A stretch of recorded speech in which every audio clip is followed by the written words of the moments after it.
Welcome to the Learning Pines YouTube. We hope this video helps.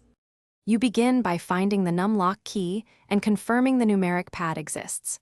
Press FN plus numlock on laptops if the key is in a secondary layer. Desktop keyboards usually have a dedicated key.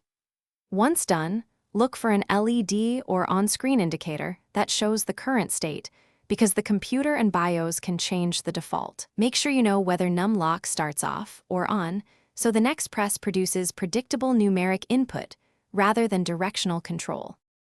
You now toggle numlock and immediately verify its effect.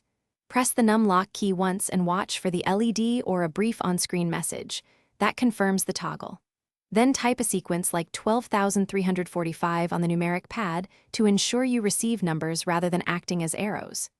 If numbers fail, try pressing Ctrl, Alt, or FN first on some laptops. Also make sure remote sessions aren't intercepting numlock, because remote desktop can desynchronize local and remote states. You finish by making numlock behavior consistent and addressing issues. To keep it on at startup, enable numlock in BIOS or UEFI when available. Save and reboot to confirm.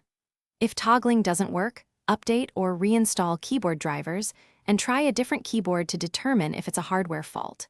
If problems persist, inspect OS accessibility or keyboard layout settings, because software can override numlock. One key troubleshooting tip: test in BIOS or a live environment to rule out the operating system entirely. Thanks for watching. Consider subscribing if we helped you.